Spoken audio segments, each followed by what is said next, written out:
बिस्मिल्लाहिर्रहमानिर्रहीम। अस्सलामु अलैकुम। इन्फो टीवी में आपको खुश आमदीद। आज 23 अक्टूबर 2024 रोज़ बहुत सऊदी अरब की शाम तक के हम तरीन खबरों के साथ मैं हूँ वसीम। सऊदी अरब की लम्हा बताती हुई सूरत हाल पर नजर रखने के लिए इन्फो टीवी को सब्सक्राइब कर लें, बेल आइकन प्रेस कर लें। आज के न्यूज़ बुलेटिन को मुकम्मल देखें। शुरू करते हैं पहली खबर के साथ। सऊदी वलीअहद और उर्दन के फरमानरवा की मुलाकात, खित्ते में कशीदगी कम करने पर तबादला ख्याल। सऊदी वलीअहद शहज़ादा मोहम्मद बिन सलमान ने मंगल को रियाद के कसरुल इमामा में उर्दन के फरमानरवा शाह अब्दुल्ला सानी का खैर मकदम किया है। एसपी के मुताबिक दोनों मुल्कों के दरमियान दो तरफा ताल्लुकात और उन्हें मुख्तलिफ शोबों में तरक्की देने के मौके का जायजा लिया गया। अरब और इस्लामी सतह पर कई अमूर मशरक़ वस्ती की सूरत हाल, ख़ुसूसन गजा और लेबनान में जंगबंदी और खित्ते में कशीदगी को कम करने की कोशिशों समेत खित्ते की सलामती और इस्तेहकाम के हवाले से अमूर पर तबादला ख्याल किया गया।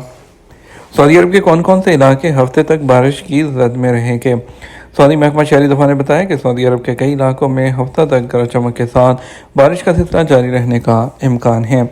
एसपी के मुताबिक महकमा शहरी दफा ने लोगों को एहतियाती तदाबीर इख्तियार करने और ख़ुद को महफूज मकामात तक रखने का मशवरा दिया है।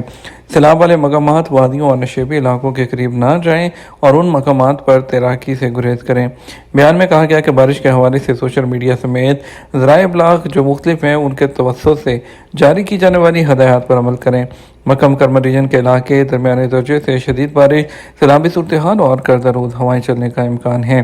ताइफ, मैसान, अज़म, लैस और जद्दा समेत कई इलाके इससे मुतासिर होंगे। रियाद और उसके करीबी इलाकों में हल्की से शदीद बारिश मुतवक्के है। अलशर्किया, निजरान, बाहा, सीर, जज़ान, मदीना और दीगर इलाके दरमियाने दर्जे से शदीद की बारिश की सतह में रहेंगे, जबकि तबूक में हल्की बारिश का इम्कान है। मौसमियात के कौमी मरकज़ के मुताबिक सऊदी अरब में मौसम ख़ज़ा आमतौर पर बारिश का सीज़न होता है। ब्राज़ील से गुलाब और चारा दरामद करने की इजाज़त।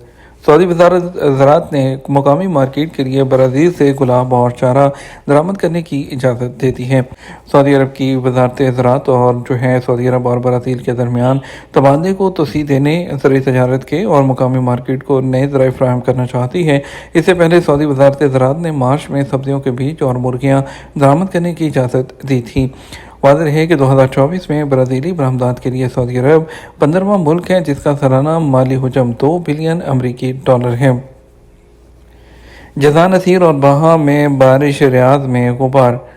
महकमा मौसमियात ने कहा आज बुध को जज़ान, असीर और बाहा में तेज़ बारिश का इम्कान है, जबकि रियाद, मशरक़ी रीजन और कसीम में गर्दो गुबार होगा। सबक वेबसाइट के मुताबिक महकमे ने कहा कि मक्का रीजन के बाद शहरों में तेज़ हवा के साथ हल्की बारिश का इम्कान है, जबकि भलाई इलाकों में धुंध छाई रहेगी। महकमे ने कहा तबूक, अलजौफ और शुमाली हदूद रीजन में टेम्परेचर में वाज़ेह कमी महसूस की जाएगी। तवक्को की जा रही है कि तरीफ मुल्क का सरतरीन शहर रहेगा, जहां टेम्परेचर 8 सेंटीग्रेड तक होगा, जबकि अरर में 11 डिग्री होगा।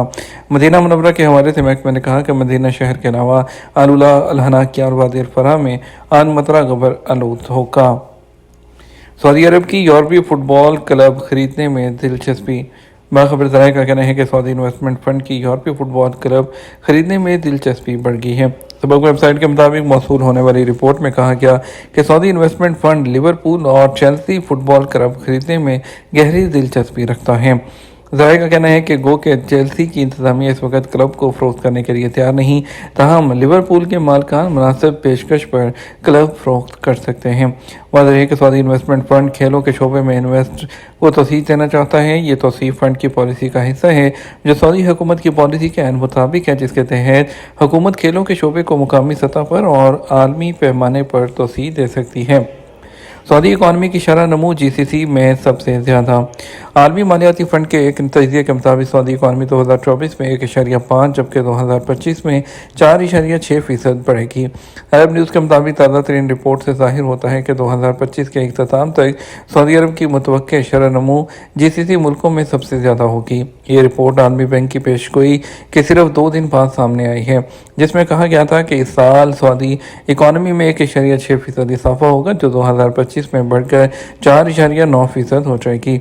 IMF और आलमी बैंक के अंदाजे 30 सितंबर को सऊदी अरब के प्री बजट बयान में लगाए गए तखमीने से ज़्यादा हैं, जिसमें 2024 के दौरान सऊदी अरब की GDP में 0.8% इजाफे की पेशगोई की गई थी, जिसमें नॉन ऑयल सरगर्मियों में इजाफे की सपोर्ट से 3.7% तक बढ़ने का तखमीना लगाया गया था। کہ سعودی فضائی کمپنی کے خلاف مسافروں کی شکایات سب سے کم رہیں۔ Saudi General Authority for Civil Aviation GACA نے کہا کہ ستمبر 2024 کے دوران سعودی عرب کی فضائی کمپنیوں کے خلاف مسافروں نے 1273 شکایات درج کرائیں اور جو بیگیج سروسز، پروازوں اور ٹکٹوں کے حوالے سے تھیں۔ اخبار 24 کے مطابق سعودی ایئرلائنز کو 1 لاکھ مسافروں میں سب سے کم 29 شکایات موصول ہوئیں۔ فلائی اے ڈیل شکایات کے حوالے سے دوسرے نمبر پر رہی۔ 1 لاکھ مسافروں پر شکایات کی شرح 29 رہی، جبکہ شکایات کی پروسیسنگ کی شرح 100% رہی ہے۔ فلائی ناس کے حوالے سے فی لاکھ مسافر شکایات 31 تک رہیں اور شکایات بروقت نمٹانے کی شرح 100% رہی۔ سول ایویشن اتھارٹی کا کہنا ہے کہ ایئرپورٹ کے حوالے سے ریاض کے کنگ خالد انٹرنیشنل ایئرپورٹ پر 1 لاکھ مسافروں پر شکایت کی شرح 0.3% رہی۔ یہاں سالانہ 60 لاکھ سے زیادہ مسافروں کی آمد و رفت ہوتی ہے۔ 11 شکایات موصول ہوئیں جنہیں نمٹانے کی شرح 100% رہی۔ شہزادہ نائف ایئرپورٹ 6 ملین سے کم مسافروں والے ایئرپورٹس میں شامل ہیں۔ یہاں 1 لاکھ پر 1 مسافر کی شکایت کی شرح رہی جو 1% ہے۔ شکایات پر بروقت نمٹنے کی شرح 100% رہی ہے۔ ڈومیسٹک ایئرپورٹ کے انڈیکس میں ارر ایئرپورٹ کی شکایات دیگر ڈومیسٹک ایئرپورٹ کے مقابلے میں کم رہیں۔ یہاں فی لاکھ 1 مسافروں پر 3% کی شرح رہی ہے۔ سعودی سول ایویشن کی ماہانہ رپورٹ جو ہے اس کا مقصد مسافروں کو بہتر خدمات فراہم کرنا ہے۔ ایرانی سفیر نے کنگ فہد قرآن پرنٹنگ کمپلیکس کا دورہ کیا۔ سعودی عرب میں ایران کے سفیر علی رضا عنایتی نے گزشتہ دن مدینہ منورہ میں کنگ فہد قرآن پرنٹنگ جو کمپلیکس ہے اس کا دورہ کیا۔ SPA کے مطابق ایرانی سفیر کو قرآن پاک کی پرنٹنگ کے مراحل اور اس کے لیے استعمال ہونے والی ٹیکنالوجی کے بارے میں آگاہ کیا گیا۔ ایرانی سفیر نے قرآن پاک کے ارشاد کے حوالے سے کی جانے والی کوششوں کی تعریف کی۔ یاد رہے کہ کنگ فہد قرآن پرنٹنگ کمپلیکس سالانہ 2 کروڑ نسخے تیار کرتا ہے۔ کمپلیکس میں قرآن پاک کا 76 زبانوں میں ترجمہ اور خصوصی اپلیکیشنز تیار کی ہیں جو مسلمانوں کو قرآن پاک پڑھنے اور سمارٹ فونز پر مختلف ملکوں کے افراد کو قرآن سننے کے قابل بناتی ہیں۔ کمپلیکس قوت سماعت اور بصارت سے محروم لوگوں کے لیے قرآن پاک کے آڈیو ورژنز بھی تیار کرتا ہے۔ کنگ فہد قرآن پرنٹنگ کمپلیکس میں تیار ہونے والے قرآن پاک کے نسخے عمرہ زائرین اور حاجیوں میں سعودی قیادت کی جانب سے مفت تقسیم کیے جاتے ہیں۔ سعودی عرب بھر کی مساجد اور دنیا بھر کو وہ فراہم کیے جاتے ہیں۔ الولا میں روایتی کھانوں کے فروغ کے لیے اٹلی کھانوں کی تنظیم سے معاہدہ۔ رائل کمیشن برائے الولا نے علاقے کی ثقافتی ورثے اور سزایات کو فروغ دینے کے لیے اٹلی میں قائم عالمی تنظیم سلو فوڈ کے ساتھ روایتی کھانوں کو فروغ دینے میں شراکت کا معاہدہ کیا ہے۔ سعودی عرب کی سرکاری نیوز ایجنسی واس کے مطابق اس معاہدے کا مقصد خطے کی زراعت کے ساتھ ساتھ فوڈ کلچر کو فروغ دینا ہے اور الولا کی مصنوعات کے معاشی، سماجی اور صحت سے متعلق فوائد کو ظاہر کرنا ہے۔ اس شراکتی تعاون کے باعث سعودی عرب کے شمال مغربی خطے کو 150 ممالک میں روایتی اور مقامی کھانوں کو فروغ دینے والی سلو فوڈ کے عالمی نیٹ ورک سے جوڑا جائے گا۔ یہ تمہارا اب تک کا نیوز بلیٹن۔ مزید اور اہم خبروں کے لیے ہمارا شام 12 بجے کا نیوز بلیٹن دیکھ سکتے ہیں۔ اس کے ساتھ ہم آپ سے اجازت چاہیں گے، ویڈیو کو لائک اور شیئر کیجیے گا۔ آپ کے قیمتی وقت کا شکریہ۔ السلام علیکم۔